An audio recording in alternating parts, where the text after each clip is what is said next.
Assalamualaikum. So today's lecture is about the very important classification of living organisms, that is 5 kingdom system. आज हमने 5 kingdom system के बारे में पढ़ना है, एक complete classification of living organisms. ये जो classification है किसके ज़रिए दी गई थी? proposed by जो साइंटिस्ट ने इन ये kingdoms बनाए थे, classify किया था organisms को, वो कौन था? That was W.H. वो कौन थे?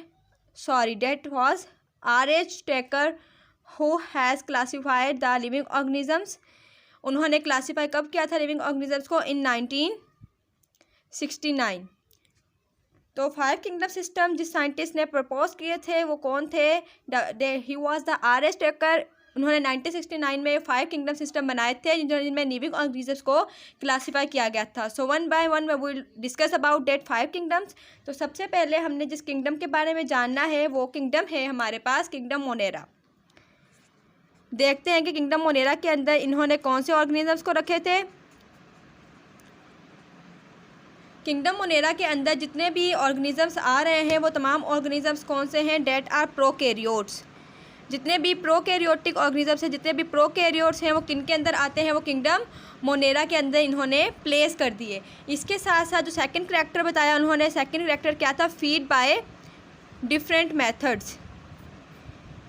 इनका जो फीडिंग का तरीका होगा वो डिफरेंट होगा. वो किसी एक मोड ऑफ न्यूट्रिशन के ज़रिए फीड नहीं करेंगे, वो जो है डिफरेंट मेथड के ज़रिए फीड करेंगे.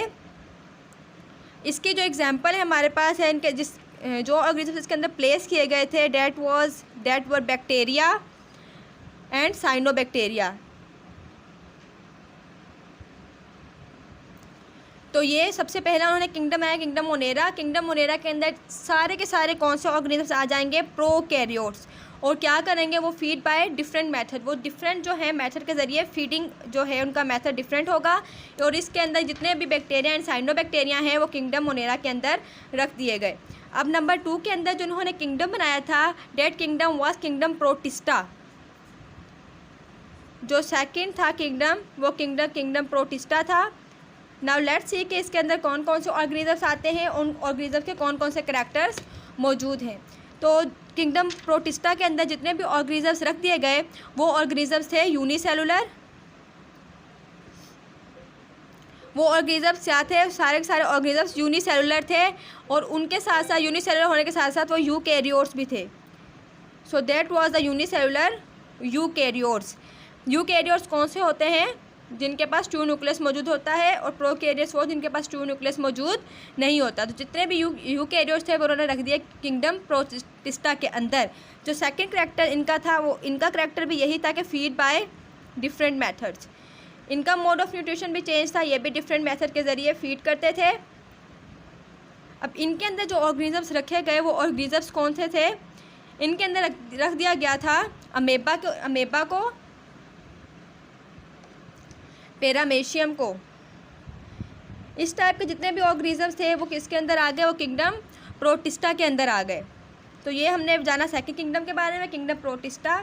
यूनिसेलुलर यूकैरियोट्स जिसके अंदर आ जाए और जिनका मोड ऑफ न्यूट्रिशन यानी डिफरेंट मेथड के ज़रिए वो फीड करें, तो वो हमारे पास कहलाएंगे kingdom protista.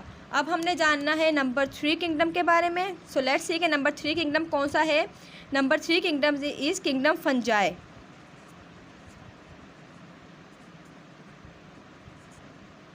So let's see कि किंगडम फंजाई के कौन कौन से करैक्टर्स मौजूद हैं. किंगडम फंजाई का सबसे पहला करैक्टर है that is they will be multi cellular. जितने भी ऑर्गेनिजम्स किंगडम फंजाई के अंदर आएंगे वो सारे के सारे मल्टी सेलुलर होंगे, बट मल्टी सेलुलर यूकैरियोट्स. इनके अंदर जितने भी यूकैरियोट्स मल्टी सेलुलर यूकैरियोट्स हैं वो किंगडम फंजाई के अंदर आ जाएंगे. और उनके अंदर क्या होना लाजमी होगा? Having cell wall. उनके अंदर सेल वॉल तो मौजूद होगी बट उनके अंदर क्लोरोफिल मौजूद नहीं होगा. हमने जो पिछले लेक्चर में पढ़ा था 2 किंगडम सिस्टम के बारे में, उन्होंने ऐसे ऑर्गेनिजम्स को एक ही किंगडम के अंदर रख दिया गया था जिनके पास सेल वॉल भी मौजूद थी और क्लोरोफिल मौजूद हो या ना हो कंसर्न नहीं था. जबकि क्लोरोफिल बहुत ही इंपॉर्टेंट किरदार अदा करता है किसी भी लिविंग ऑर्गेनिजम्स के अंदर. तो इस किंगडम सिस्टम के अंदर क्या किया गया था? जिनके पास सेल वॉल थी बिना क्लोरोफिल के, तो उन ऑर्गेनिजम्स को किंगडम फंजाई के अंदर रख दिया गया था.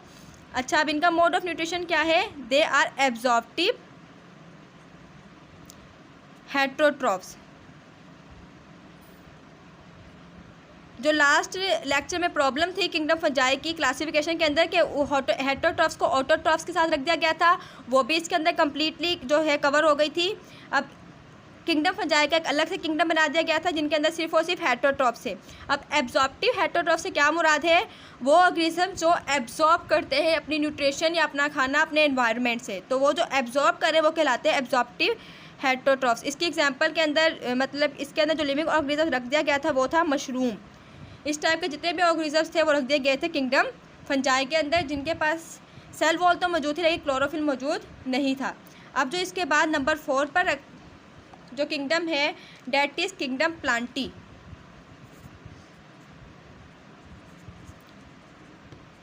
अब हमने देखना है कि किंगडम प्लांटी के कौन कौन से करैक्टरिस्टिक हैं और किंगडम प्लांटी के अंदर कौन कौन से जो है ऑर्गेनिजम्स आते हैं।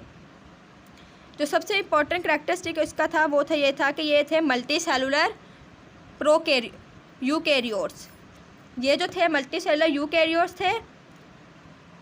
इसी के साथ साथ इनके अंदर क्या मौजूद था? हैविंग बोथ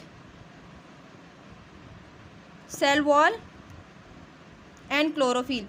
इसके अंदर क्लोरोफिल एंड सेल वॉल दोनों ही कम्प्लीटली मौजूद थे, इसलिए जो था इनका अलग से एक किंगडम बना दिया गया किंगडम प्लांटी के नाम से। और ये जो थे ऑटोट्रॉफ्स थे, कंप्लीट ऑटोट्रॉफ्स जो कि अपना खाना खुद प्रिपेयर कर सकते थे। इसकी एग्जांपल में अगर हम देखें तो एप्पल और जितने भी हायर प्लांट्स वगैरह हैं वो सारे के सारे किंगडम प्लांटी के अंदर रख दिए गए। तो ये हमने जाना किंगडम प्लांटी के बारे में, जिसके अंदर क्या आते हैं? मल्टी सेलुलर यूकैरियोट्स आते हैं जिनके अंदर सेल वॉल एंड क्लोरोफिल दोनों ही मौजूद होते हैं।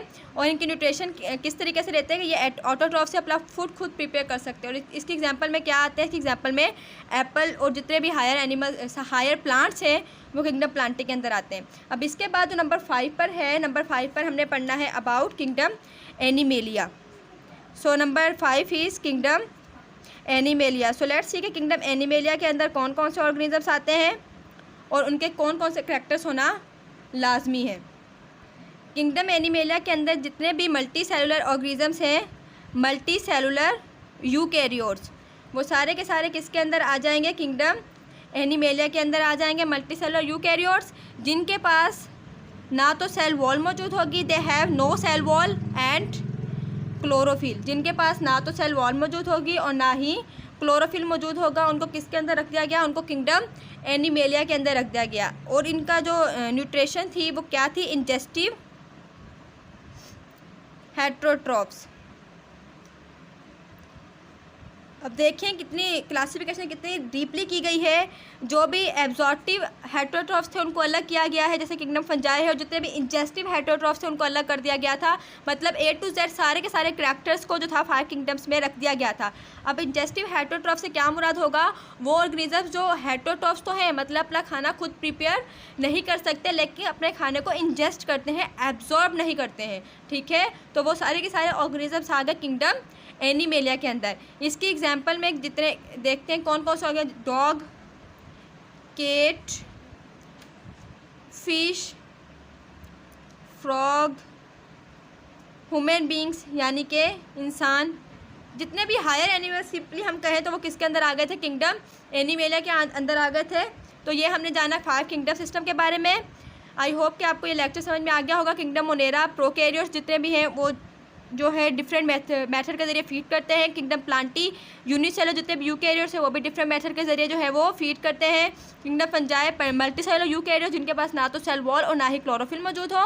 किंगडम प्लांटी जो है मल्टी सेलुलर यूकैरियोट्स हों जिनके अंदर प्लांट्स सेल वॉल भी मौजूद हो एंड क्लोरोफिल भी मौजूद हो, और वो ऑटोट्रॉफ्स होते हैं, जबकि किंगडम फंजाई एब्जॉर्प्टिव हेटरोट्रॉफ्स होते हैं। किंगडम एनिमेलिया के अंदर मल्टी सेलुलर यूकैरियोट्स आ जाते हैं जिनके पास ना तो सेल वॉल मौजूद होती है और ना ही क्लोरोफिल मौजूद होता है, और ये इंजेस्टिव हेटरोट्रॉफ्स हैं।